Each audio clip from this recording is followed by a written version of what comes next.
Good morning, and today we're going to work through ruling desires. You have your worksheet in front of you. I've discovered over time that it's so much easier to find faults in others than it is in myself.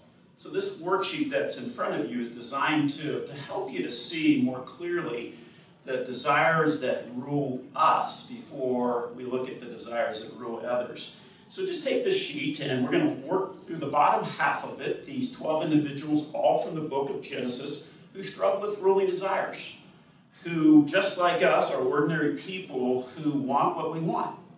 And in order to get what we want, then we overflow with our choices and our decisions. So let's turn to Genesis chapter 3. We're going to look first at Eve, and then we'll switch over to Adam in that same passage. So Genesis chapter 3, verse 6. Genesis chapter 3, verse 6. Now, read with me.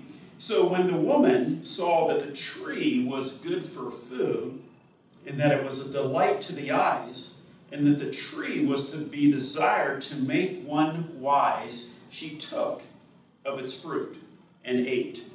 Now, so what might be going on here with Eve? What ruling desire might be at play here and driving her to pursue and reach out and take of this fruit?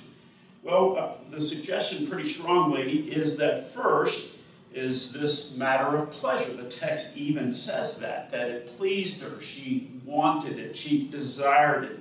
It was something that for her would enable her to get something else. The prior verse, to make her wise. So if she took of this tree, of this fruit, then it was pleasurable, it was comforting, it would make her wise. And then potentially also there's a second ruling desire at play here, and it may be privilege.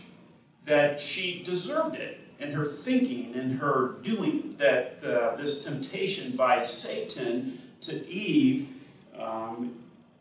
brought her to this belief that she was entitled to this one tree that God himself has said, no, do not take from.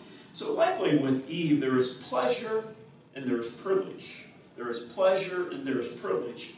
And then the latter half of this verse is that then she gives of it to her husband, who was with her, and he ate.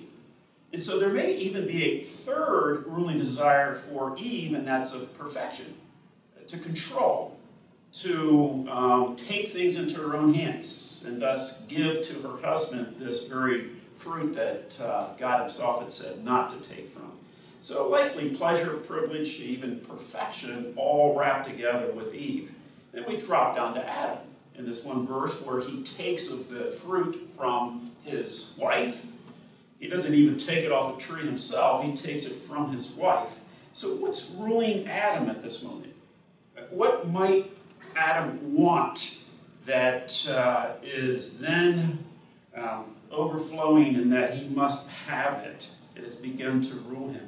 Well, likely there is this matter of praise that he wants to be accepted by his wife, and so he takes so that he's included with her. I mean, she's already taken of the fruit, and by taking of the fruit himself, then he joins with her in a very sinful way. We understand that, but all of these desires that rule us are sinful. They are fleshly driven. They are not what we ought to be pursuing.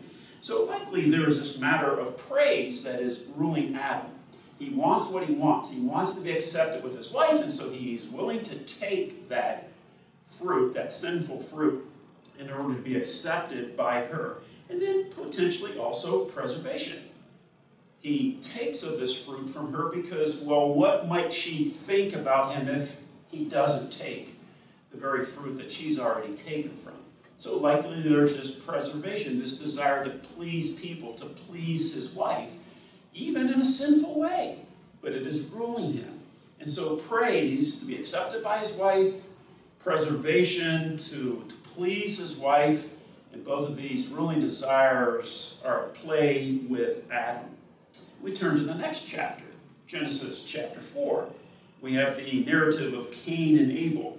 And specifically in chapter 4, verse 5, Cain has already offered his sacrifice to the Lord, and the Lord did not accept it. And so then Cain has this response to it. So notice in chapter 4, verse 5, let's read the text together. But for Cain and his offering, he had no regard. God had no regard for that. So Cain was very angry, and his face fell. So this is Cain's response. He's brought his offering, but God has no regard for it. So Cain then is very angry, and his face falls. His countenance falls. So what ruling desire may be at play here for Cain? Well, once again, there may be several that are occurring. The first may be praise. That this desire to be recognized or even accepted by God, he has not been accepted. So it's ruling him, and thus then leads him to do what he does, which is to ultimately become angry and then ultimately kill his own brother. So potentially there is this matter of praise for Cain, this desire to be recognized. But he isn't. He's not recognized, and so this ruling desire then leads him to become angry. He doesn't get what he wants. See how this works? He wants recognition from God, but God does not regard him, and so the response then by Cain is anger. So we can tell when a desire has begun to rule us by then our responses after that, our reactions to it. When we don't get what we want, he wants acceptance, he doesn't get it, so he reacts with anger. Sinful anger. Thus, this desire for acceptance, which isn't wrong until I must have it, spills over for Cain into anger and thus ultimately to kill his own brother. There may be also a secondary ruling desire for Cain. So you drop down to the last ruling desire of privilege, the desire to claim entitlement, priority, or position. That here is Cain, firstborn, I ought to be accepted. I ought to be regarded by God. I deserve to, and you can fill in the blank that comes after that. So there's this desire for entitlement. I should have been accepted by God. I am the firstborn. So potentially with Cain, praise and privilege. One or the other, both of them wrapped together. We can see how this works. These desires of our heart that initially seem innocent, but then rule us. We must have it. And so we react sinfully because of it. Same chapter, we move to the next individual, Lamech. Chapter 4, verses 23 and 24. Again, follow with me in the text as I read those two verses regarding Lamech. Verse 23, Lamech said to his wives, there's a key, that's wrong, Ada and Zillah, hear my voice. You wives of Lamech, listen to what I say. I have killed a man for wounding me, a young man for striking me. If Cain's revenge is sevenfold, then Lamech's is 77-fold. So the boasting, the arrogance here of Lamech is quite disturbing, is it not? So for Lamech, there is this praise. He is wanting to be recognized for what he's done, even as bad as it is. It amazes me how, even here with Lamech, he is tooting his own horn. That I have hurt another individual, that I have actually killed another individual. And so he's wanting the praise of man, the recognition for doing that. You see how twisted our minds can become, our hearts can become because of what we want. So potentially for Lamech, the desire of praise, to be recognized by others, even in such an atrocious way. And then there may be this matter of privilege. The desire to claim entitlement, priority, or position. That, hey, if Cain's revenge is sevenfold, how much more me? I deserve to then be 77-fold times my revenges. You see, this not just the boasting, but also the entitlement, the claim in a very arrogant way of revenge. So for Lamech, we might suggest praise and or privilege that are ruling him and moves him to do what he does. Chapter 12, we move to Abraham. Now, once again, there are many other passages for some of these people. For Abraham, we could look at multiple chapters, and so we're only zeroing in on one specific passage. Just to hyphen and highlight in a concise way the ruling desire. So chapter 12, verse 13 of Genesis. Chapter 12, verse 13. Here's what the text says. Say, you are my sister. Now he is talking to his wife, Sarai. And he says to her, tell everyone that you're my sister, that it may go well with me because of you, and that my life may be spared for your sake. I mean, I know you're my wife, but let's make it clear to everybody else that you're my sister, because now they're traveling down to Egypt. And he is ultimately concerned about his own life and not first the life of his wife. So as we seek to somehow identify Abraham's ruling desire, we could legitimately pick out 3 or 4 potentially ruling desires that could be credited to Abraham. But I would suggest this matter of preservation. He is fearful of what others may do to him. Now, he's got a legitimate fear in the sense that the Egyptians and the leadership could kill him and take his wife, and thus tell everyone, Sarai, that you're my sister, not my wife. But he is more concerned, fearful of what others may do to him, even though he's been promised by God that he will bring forth a son. Well, to bring forth a son, you need to be alive to bring forth a son. So at this moment, he is more fearful of man than he is of God. He is more fearful of what man can do to him than what God has already promised will occur, which is he will have a son. So likely, preservation was at work in Abraham's life here. In his, not just one time, but even chapter 20, verse 11. Same scenario of going into a country, another country, tell them that you're my sister. All right, self-preservation. The fear of man is great in Abraham's life. Chapter 16, we move to Sarah. Chapter 16, Sarah. Now, chapter 16, a number of things have already happened in Sarah's life, and the promise has already been made to her also, along with Abram. But let's read these first 6 verses of Genesis 16 as we kind of zero in on Sarai and her ruling desire. Verse 1, now Sarai, Abram's wife, had borne him no children. She had a female Egyptian servant, whose name was Hagar. And Sarai said to Abram, behold, now the Lord has prevented me from bearing children. Go into my servant. It may be that I shall obtain children by her. And Abram listened to the voice of Sarai. So after Abram had lived 10 years in the land of Canaan, Sarai, Abram's wife, took Hagar the Egyptian, her servant, and gave her to Abram, her husband, as a wife. And he went into Hagar, and she conceived. And when she saw that she had conceived, she looked with contempt on her mistress. And Sarai said to Abram, may the wrong done to me be on you. I gave my servant to your embrace. And when she saw that she had conceived, she looked on me with contempt. May the Lord judge between you and me. But Abram said to Sarai, behold, your servant is in your power. Do to her as you please. Then Sarai dealt harshly with her, and she fled from her.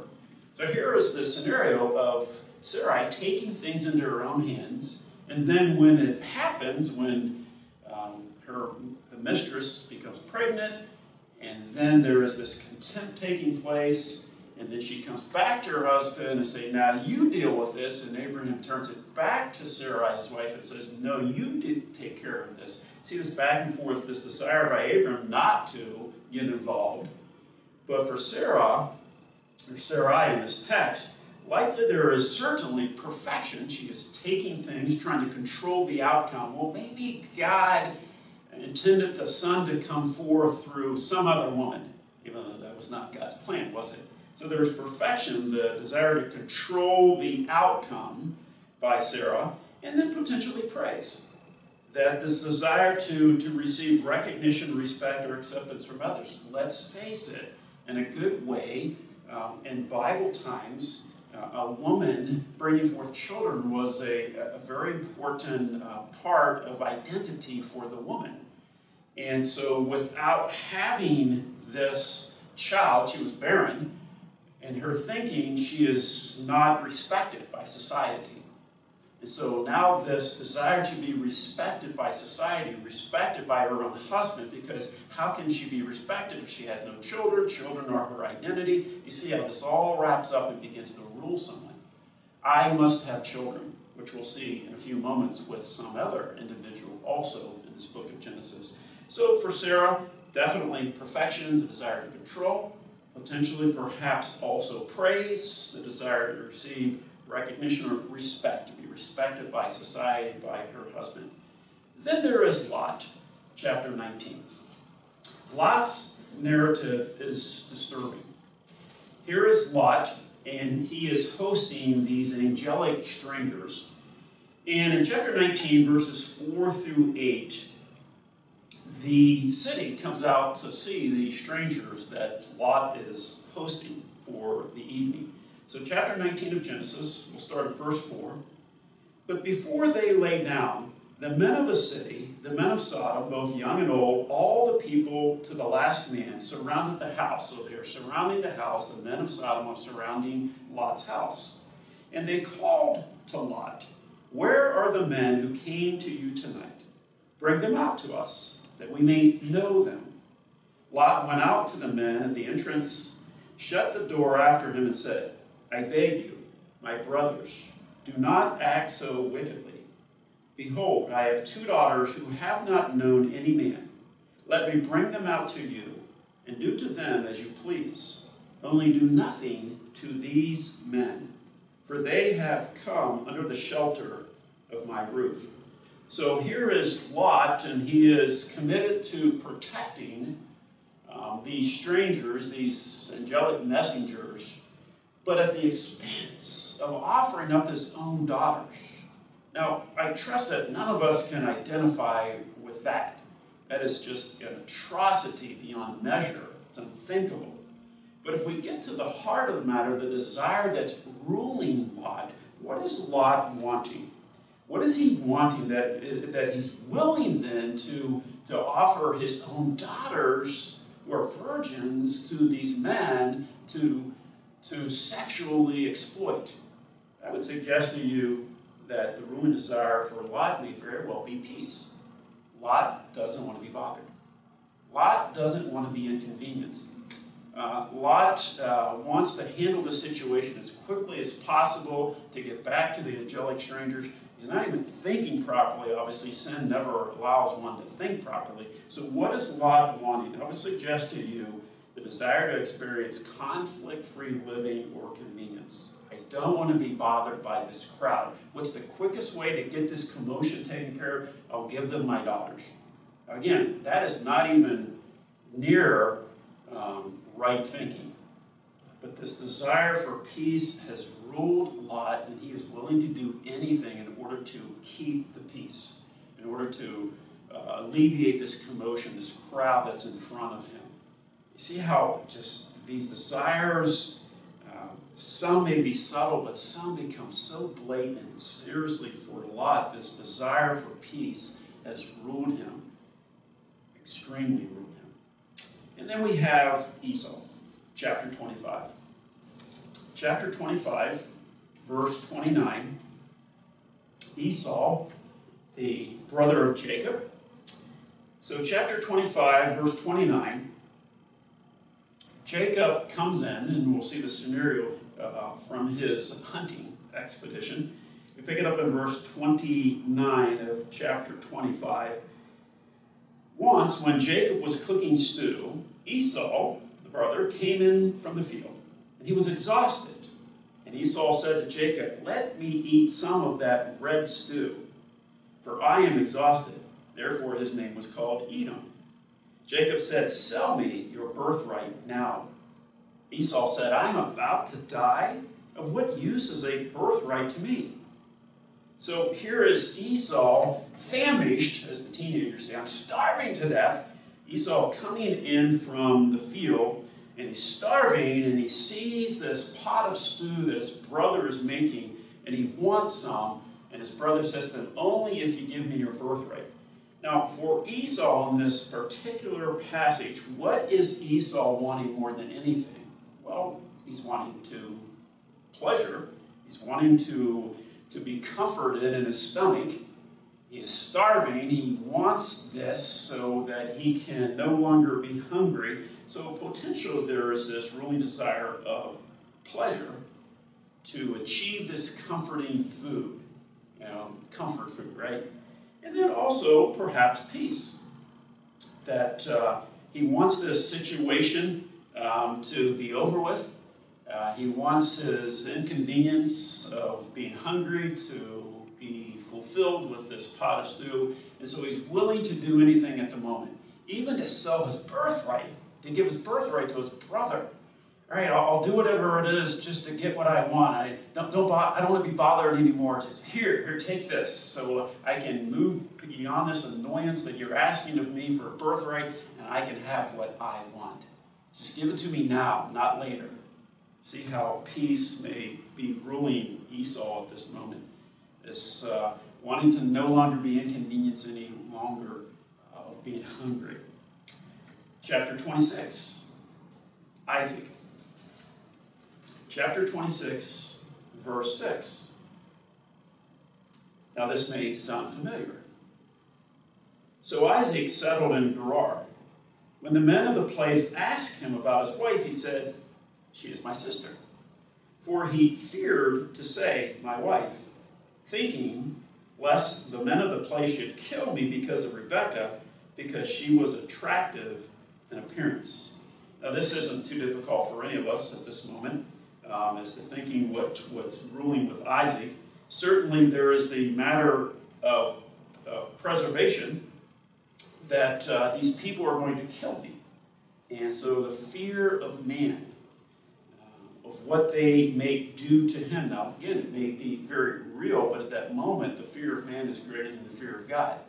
And so he is commanding his wife, lie about who you are so that I will be able to stay alive. Because if they find out, they may kill me. So there is this matter of people-pleasing for fear of what they may do to him. It's not so much what they may think or say about him, but what they may actually do to him. So preservation, just as it was for his father Abraham, several chapters before. Next chapter, Jacob, chapter 27, verse 12. Chapter 27, verse 12. Perhaps my father will feel me. Now this is the plan that's concocted, excuse me, is the plan that's concocted by mother and son. And so just notice how this goes. We're in verse 12. Perhaps my father will feel me, and I shall seem to be mocking him and bring a curse upon myself and not a blessing. His mother said to him, "Let your curse be on me, my son.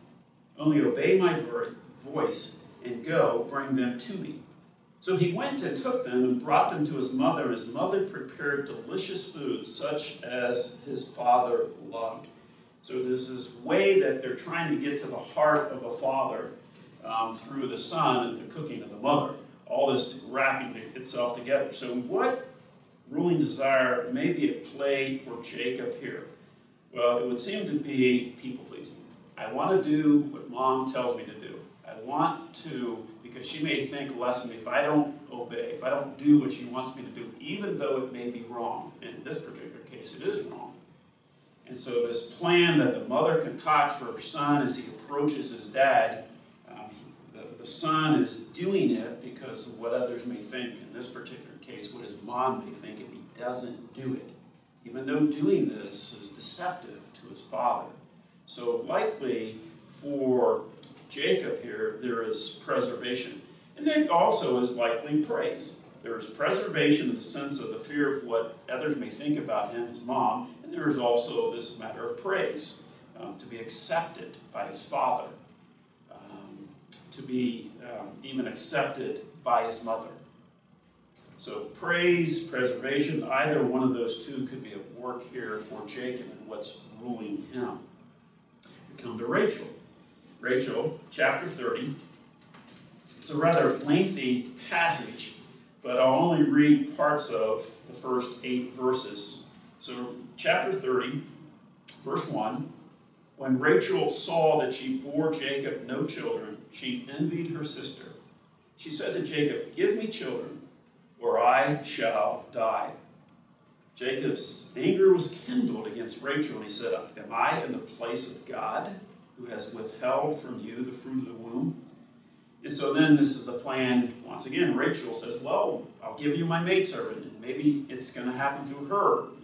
Then I'll be blessed." So what is that play here with Rachel?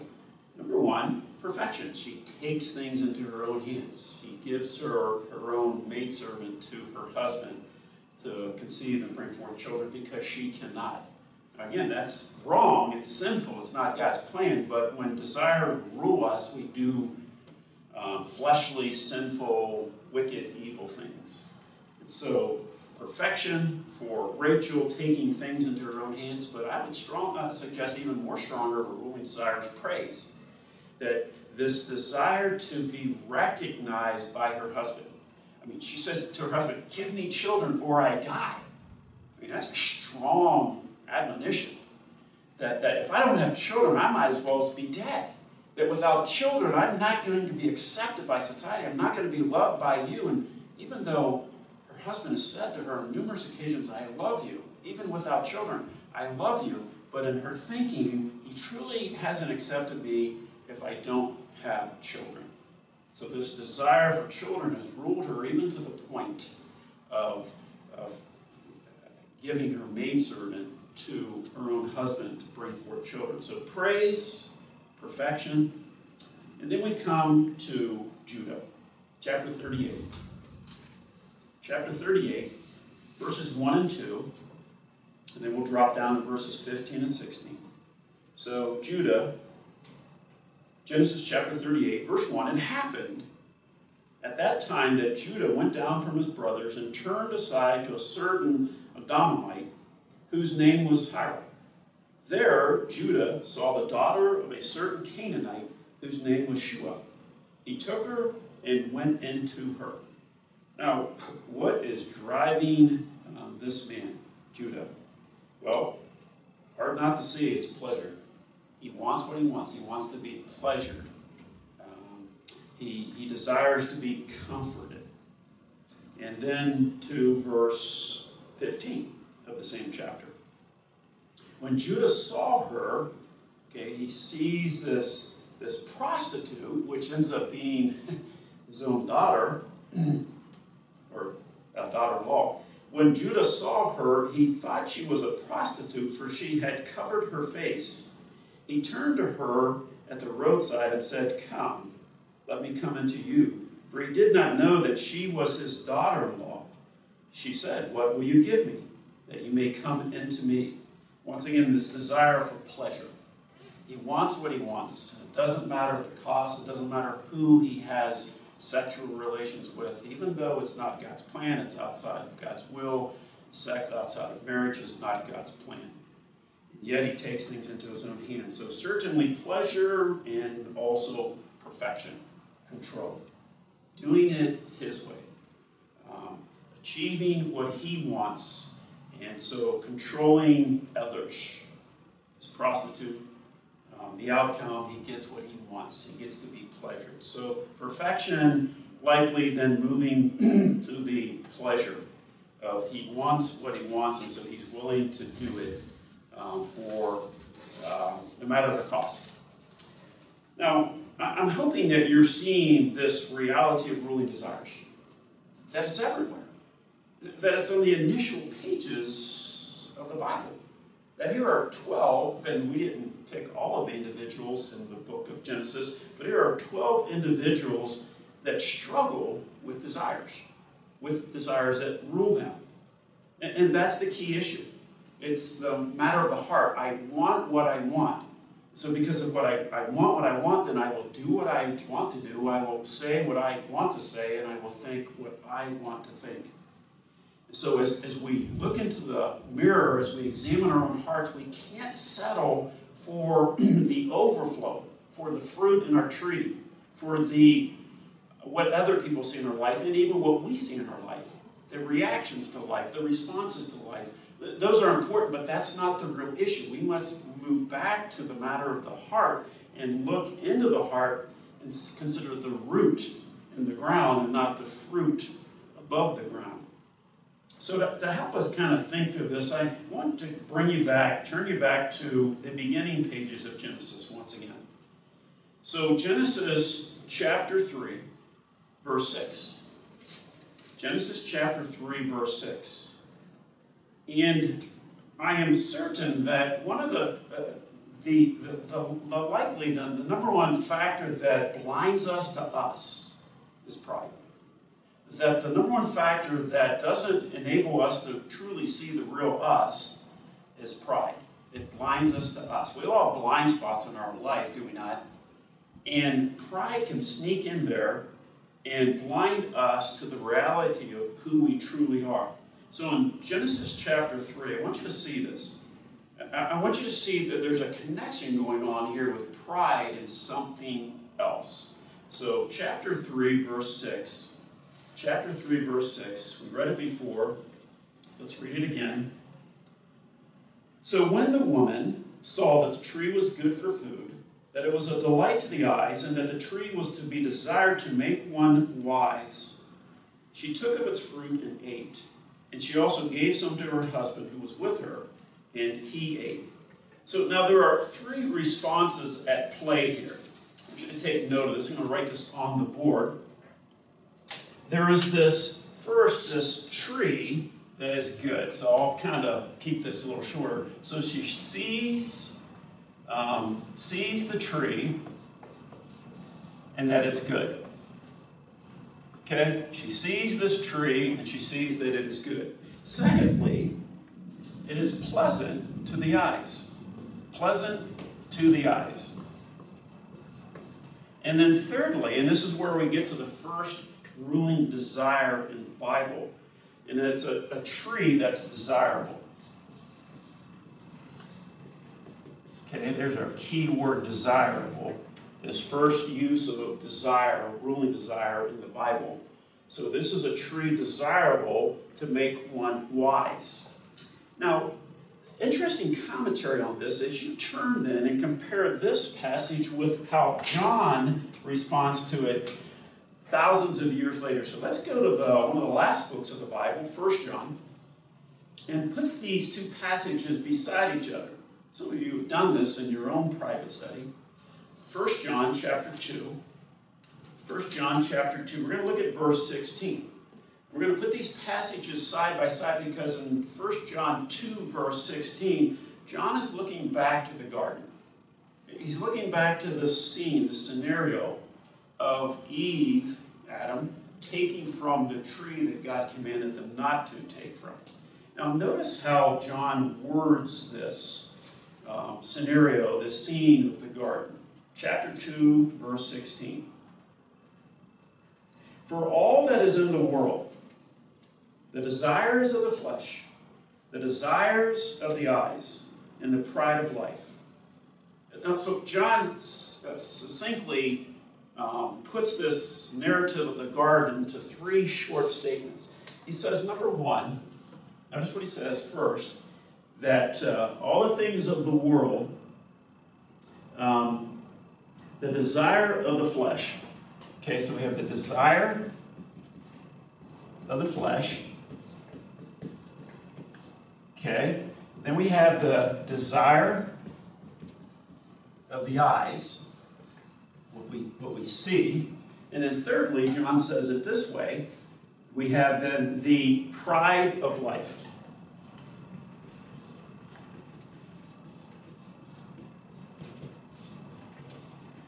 Okay, what is happening here is that John is comparing these three statements in Genesis chapter 3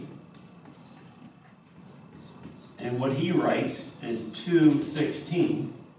The first one, as Eve looks, she sees the tree and it's good. It's desirable to her flesh. I want this. Her flesh. She sees it. And then pleasant to the eyes. The desire of the eyes. I mean, it's kind of easy to see this one up close. And then the last thing, this tree desirable to make her wise.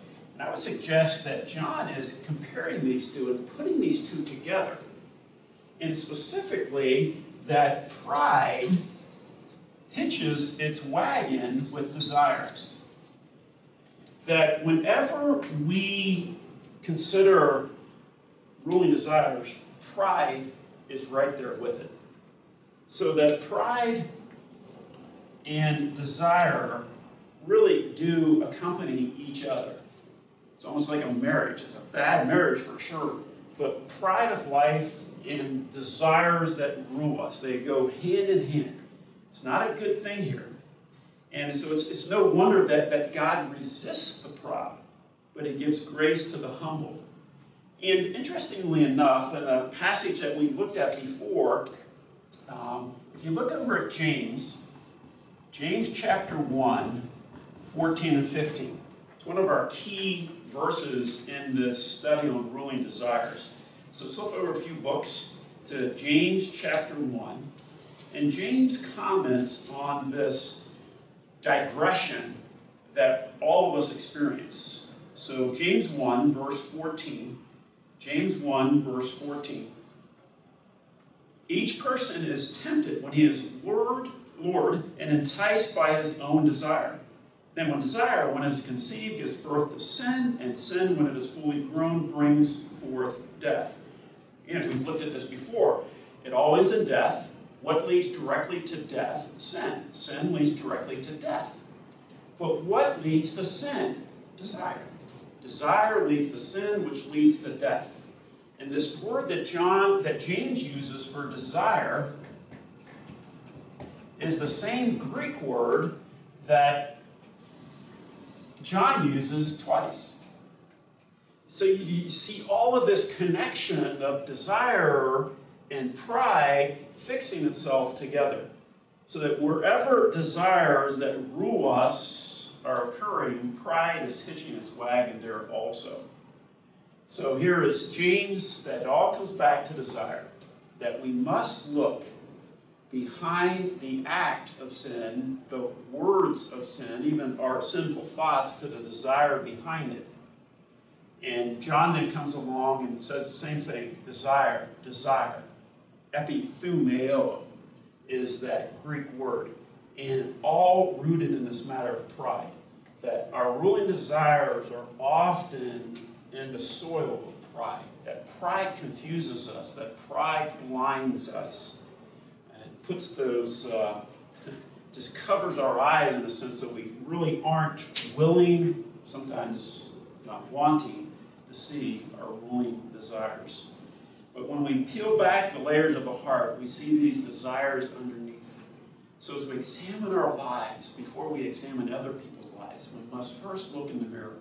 And it's not enough to simply address our behaviors. It's not enough to simply address our thoughts. It's not enough to simply address even the words that come from our mouth. We must get back to the desire in our hearts, the motive, the affections of our hearts. That if we want to see real change, then we must get back to those desires of the heart that rule us. Here are 6 desires that we've talked about. Desires that seem on the surface to be okay, but when we must have them, now they begin to rule us.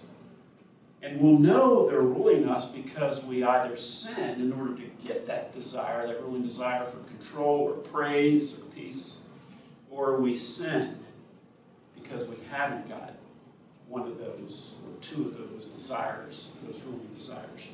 So this is how it all goes for us. Now there's one take-home assignment that I'm going to give to you. And we'll pass those out to you. And they are called clarifying ruling desires. Because what I found that over time is because, number one, we tend to see the faults of others before we see our faults. We tend to spot the sins of others before we spot the sins in our own life. We see the speck of dust, as Matthew says, in our brother's eye before we see the log in our own eye. Here is another worksheet to give us greater clarity, to give us greater understanding of our own ruling desires. That the Spirit of God is taking this Word of God and He's exposing it into the hearts of us, the children of God. And so there is this surgery that we must do to our hearts, this opening up of the heart to examine what's going on the inside. So we, on the surface, in these 12 individuals, on this ruling desire worksheet, we considered those 12 and their ruling desires. Now we want to kind of go outside of the book of Genesis. We want to look at the entirety of the Bible. We want to look at various passages. So this worksheet, clarifying your ruling desires, is to do just that. It's to look at 6, 7 different examples of each ruling desire from various passages all over the Old Testament and the New Testament. So as you look at this assignment, as you take the sheet that will pass out, the aim is that you slow down. And even if you may already think you know what your ruling desire is, work through all of these examples under all 6 of these ruling desires. And just slow down and let the Word of God speak to you. Let the Word of God reveal your heart. Let the Word of God expose you, your own heart.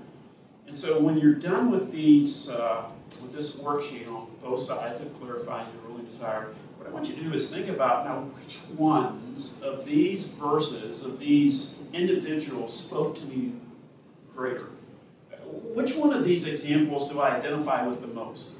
So there may be 5, 6, even 7 verses under each ruling desire, but maybe 1 or 2 of them specifically really connect the dots for you and say, yeah, this was a classic example of what I struggled with from time to time, where I can see that I default to what I want, whether it's peace or praise, whether it's control, whether it's pleasure, entitlement, whatever it may be. So I hope this will be helpful to you. And remember, first, use this. Look in the mirror before you begin to use it with others as you look through the window. So let me pray with you, and then you'll take your worksheets on the way out, and then we will see you next week. Let's pray. Lord, thank you that you are a gracious God. Thank you that you love us so much. And thank you that you are willing and wanting us to do radical heart surgery. That it is not enough to simply address our behaviors, our words, even just our thoughts, but we must look to the root behind them. We must look to the matter of the heart. Help us to do that. That as we gain a greater awareness and understanding of our hearts that are so deceptive, that we'll bring forth lives that are so pleasing to you. That we'll make it our aim not to please ourselves first, but to you. That we'll be led to glorify you, to live for you, and not ourselves. That we truly do want what you want for us more than we want what we want for ourselves. So give us clarity. Help us to park ourselves into these passages. Help us to think long and hard, to move past the outside experiences and narratives and decisions to the inward drive and motives behind these individuals that are making these choices. Give us the clarity that we need as we counsel ourselves, that we ourselves on this earth are our best counselor. So help us to be that good counselor of ourselves, we pray. In your Son's name.